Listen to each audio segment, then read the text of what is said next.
रमेश शहर में मजदूरी करता था। वो अपनी माँ कल्याणी देवी के साथ एक बस्ती में रहता था। गांव में रहने वाली लक्ष्मी से उसकी शादी हुई और विदाई का समय आ गया। चिंता मत कीजिए समधन जी, हमारे घर में लक्ष्मी को हम कोई कमी नहीं होने देंगे। मैं जानती हूँ समधन जी, इसीलिए तो मैंने अपनी लक्ष्मी का रिश्ता आपके घर जोड़ा है। लक्ष्मी बिटिया, अपनी सास का हमेशा सम्मान करना, अपने पति का दुख सुख में हमेशा साथ देना। जा बिटिया, अपनी ससुराल जा। माँ, तुम भी अपना ख्याल रखना, मेरे जाने के बाद तुम भी तो अकेली हो जाओगी। लक्ष्मी रमेश और कल्याणी के साथ शहर की बस में बैठ गई और ढेर सारे सपने संजोकर गांव से दिल्ली शहर अपने ससुराल आ गई। लक्ष्मी बहू, आज तुम्हें पूरी दिल्ली तिरंगों से सजी हुई दिखेगी, क्योंकि कल 26 जनवरी है। आओ उस तरफ, वहाँ तुम्हारी ससुराल है। पता है माँ जी, गांव में जब 26 जनवरी मनाई जाती थी तो ठाकुर साहब पूरी गांव को दावत देते थे। गांव में सांस्कृतिक कार्यक्रम भी होते थे, जिनमें मैं भी अपनी सहेलियों के साथ नृत्य प्रतियोगिता में भाग लेती थी। कल भी गांव में तिरंगा झंडा फहराया जाएगा और पूरे गांव में सांस्कृतिक कार्यक्रम होंगे, मिठाई बांटी जाएगी। अच्छा, ये तो बहुत अच्छी बात है। कुछ देर बाद लक्ष्मी रमेश और कल्याणी के साथ ससुराल पहुंच जाती है। रमेश रोजाना की कमाई से घर चलाने वाला लड़का था। उसने एक छोटा सा कमरा बस्ती में किराए पर लिया हुआ था। घर पहुंचे तो उन्होंने देखा मकान मालिक ने उनके घर का ताला तोड़कर जो थोड़ा बहुत बर्तन और सामान था बाहर फेंक दिए हैं। अरे अरे किशोरी लाल जी, आप ये क्या कर रहे हैं? क्या कर रहा हूँ? अरे अपना कमरा खाली करवा रहा हूँ। मुझे यहाँ पर बड़ी बिल्डिंग बनवानी है। तुझे बोला था ना कि तू कमरा खाली कर देना, पर तू शादी करने के लिए गाँव चला गया। अब मैं इतना भी दयालु नहीं हूँ कि तेरी शादी के चक्कर में मैं अपने सारे काम रोक दूँ, समझा? मैंने सारे कमरे खाली करवा दिए हैं, अब तुम लोग भी यहाँ से जाओ। किशोरी लाल जी, कुछ दिन की मोहलत दे दो, हम लोग नया कमरा ढूंढ लेंगे। अब नई बहू के साथ हम शाम के समय कहाँ जाएंगे? कुछ तो लिहाज करो। ना ना, बिल्कुल नहीं। मुझे कोई मतलब नहीं कि तुम कहाँ जा रहे हो। कल से मेरा काम शुरू हो रहा है। चलो निकलो यहाँ से, मेरा टाइम खराब मत करो। मुझे और भी जगह खाली करवानी है। चलो माँ, यहाँ रुकने का कोई फायदा नहीं है। मुझे पता है इन लोगों का कोई दिल नहीं होता, इन्हें सिर्फ अपने से मतलब है। बेचारी लक्ष्मी पहली बार अपने ससुराल आई और ससुराल के नाम पर उसके पास सिर ढकने के लिए छत ही नहीं थी। रमेश कोई रहने की जगह ढूंढने लगा। कुछ दूर जाकर लक्ष्मी जब एक पेड़ के नीचे बैठी तो रमेश और कल्याणी थोड़ा हटकर बात करने लगे। रमेश बेटा, अगर हम बहू को वापस गांव भेज दे तो, क्योंकि हम दोनों का जाना ठीक नहीं, अच्छा नहीं लगेगा। गांव में सब बातें बनाएंगे। तू और मैं थोड़े दिन यहाँ रह लेंगे, गुजारा कर लेंगे, पर बहू के साथ अच्छा नहीं लगेगा। फिर उसके बाद अगर रहने का कोई ठिकाना मिल गया तो हम बहू को वापस बुला लेंगे। बेचारी हमारे साथ परेशान हो रही है। शायद तुम्हारा कहना सही है माँ। तभी लक्ष्मी वहाँ आ जाती है। माँ जी, मुझे कहीं नहीं जाना। अब आप लोग मेरा परिवार हो। मैं आपको कठिनाई में छोड़कर ऐसे कैसे गांव जा सकती हूँ? जहाँ आप दोनों रहेंगे मैं भी वहीं रहूंगी। मैं गांव नहीं जाऊंगी। लक्ष्मी की बात सुनकर कल्याणी और रमेश चुप हो गए। लक्ष्मी बहुत अच्छे स्वभाव की थी। वो अपनों का दुख दर्द समझती थी। रमेश उन्हें लेकर रुकने की जगह ढूंढने लगा। कुछ दूर जाने पर उन्हें एक सामुदायिक भवन दिखाई दिया। सामुदायिक भवन 26 जनवरी के उपलक्ष्य में बिल्कुल महल की तरह तिरंगों से सजा हुआ था। दीवारों पर तिरंगे के रंग से सजावट हो रखी थी। लोग तिरंगे के रंग की सजावट वाली वस्तुओं से भवन को सजा रहे थे। ये कितना सुंदर महल है, हर तरफ तिरंगे के रंग है। ऐसा लग रहा है मानो तिरंगा महल। ये सामुदायिक भवन है लक्ष्मी। यहाँ पर कोई भी राष्ट्रीय पर्व होता है तो इसे ऐसे ही सजाया जाता है, और ऐसे और भी सामुदायिक स्थल हैं जहाँ पर ऐसी ही व्यवस्था होती है। क्यों ना हम यहीं रह लें, हमें रहने की जगह मिल जाएगी। पर लक्ष्मी, ऐसे कोई नहीं रहने देगा, हम लोग अनजान हैं। एक बार बात करके देखते हैं, क्या पता हमारी मजबूरी उन्हें समझ आ जाए। कोशिश करने में क्या जाता है। बहू ठीक कह रही है रमेश, हमें एक बार पूछ लेना चाहिए। रात हो रही है, क्या पता हमें रुकने को जगह मिल ही जाए। फिर कल सुबह हम कहीं और चले जाएंगे। ठीक है माँ, चलो बात करके देखते हैं। सामुदायिक भवन के बाहर एक गार्ड खड़ा था। रमेश ने उससे बात की। देखो भैया, मैं तुम्हारी परेशानी समझ सकता हूँ, पर अभी कुछ देर बाद हमारे बड़े साहब आ रहे हैं। एक बार तुम उनसे मिल लो, शायद वो तुम्हारी बात मान जाए। कुछ देर बाद वहाँ का मैनेजर दिखाई देता है और बात करने के बाद उस रात रमेश को लक्ष्मी और कल्याणी के साथ रुकने के लिए जगह मिल जाती है। कोई नहीं, आज रात तुम अपने परिवार के साथ यहाँ रुक सकते हो, पर कल सुबह यहाँ सांस्कृतिक कार्यक्रम शुरू हो जाएंगे, इसलिए समय से चले जाना। ठीक है? ठीक है साहब, बहुत बहुत धन्यवाद। हम सुबह ही चले जाएंगे। रमेश अपने परिवार के साथ सामुदायिक भवन के कमरे में रुक जाता है। कल्याणी सुबह से बहुत थक चुकी थी, इसलिए वो सो जाती है। लक्ष्मी का चेहरा बहुत उदास था। लक्ष्मी, मुझे माफ कर दो। मेरी वजह से तुम्हें कितने दुख देखने पड़ रहे हैं, पर मैं कल सुबह ही कोई ना कोई इंतजाम कर लूंगा। आप हिम्मत मत हारो, सब ठीक हो जाएगा और मुझे कोई दुख नहीं। आपके और माँ जी के साथ हर हाल में मैं खुश हूँ। लक्ष्मी तुम सो जाओ, सुबह से तुम भी बहुत थक गई हो, फिर सुबह यहाँ से जल्दी निकलना है। आप भी तो थक गए हो, आप भी सो जाओ। रमेश और लक्ष्मी की आंखों के आंसू साफ बता रहे थे कि वो दोनों कितने दुखी हैं।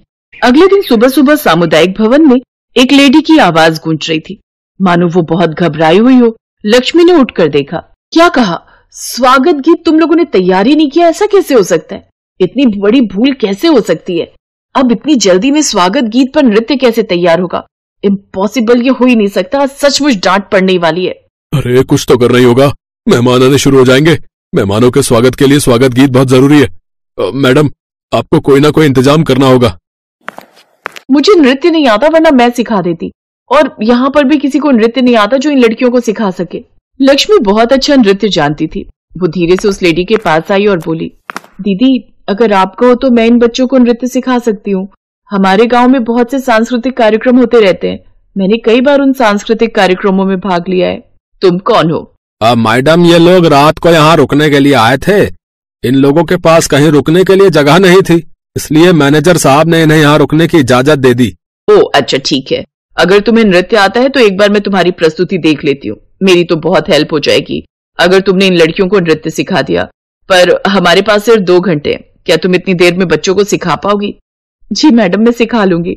इतनी देर में रमेश और कल्याणी भी आ जाते हैं। वो सारी बातें सुन चुके थे। ठीक है, तो तुम स्टार्ट कर दो। मैडम जी, अगर हमारे लिए भी कोई काम हो तो बता दीजिए। हम भी इस कार्यक्रम में अपनी सेवा देकर देश के लिए कुछ करना चाहते हैं। हाँ, क्यों नहीं। हमारे सामुदायिक भवन की रसोई घर में खाना बनाने का काम चल रहा है। आप दोनों वहां पर मदद कर सकते हो।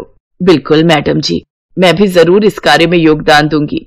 इधर लक्ष्मी लड़कियों को नृत्य सिखाने लगी और उधर कल्याणी और रमेश भी दूसरे कामों में मदद करने लगे। लक्ष्मी ने लड़कियों को बहुत सुंदर नृत्य सिखाया। सांस्कृतिक कार्यक्रम में जब लक्ष्मी से सीखी हुई नृत्य को गर्ल्स के ग्रुप ने प्रेजेंट किया तो सभी ने तालियों से बच्चों की बहुत प्रशंसा की। लक्ष्मी, तुमने बच्चियों को बहुत सुंदर नृत्य तैयार करवाया, इसलिए हमने विचार किया है कि अब से हमारे म्यूजिक ग्रुप में तुम बच्चों को नृत्य सिखाया करोगी। तुम्हें इसके लिए महीने की तनख्वाह भी दी जाएगी। साथ ही रमेश के लिए भी यहाँ नौकरी की बात हो गई है और रहने के लिए तुम्हें यहाँ पर एक कमरा भी मिल जाएगा। आपका बहुत बहुत धन्यवाद मैडम जी, आपने हमारी बहुत बड़ी परेशानी दूर कर दी। बहू, तुम सचमुच हमारे घर में लक्ष्मी का रूप बनकर आई हो। देखो, तुम्हारे आने के बाद हमारे जीवन में कितने बदलाव आ गए, कितनी खुशियां आ गई। जीती रहो बहू, हमेशा खुश रहो। कहते हैं कई बार आपका हुनर और कोशिश दोनों ही आपके बहुत काम आते हैं। इसलिए अगर आप में कोई हुनर है तो आपको उसे आगे लाने के लिए कोशिश करनी चाहिए, जैसे लक्ष्मी और उसके परिवार ने कोशिश की। इस वजह से 26 जनवरी गणतंत्र दिवस लक्ष्मी और उसके परिवार के लिए नई खुशियां लेकर आया।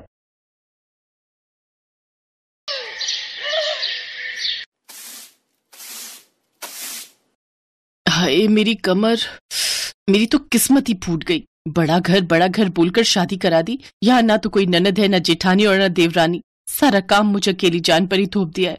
और मुझे तो ये समझ नहीं आता कि सिर्फ 3 लोगों के रहने के लिए इतना बड़ा घर बनवाने की आखिर जरूरत ही क्या थी।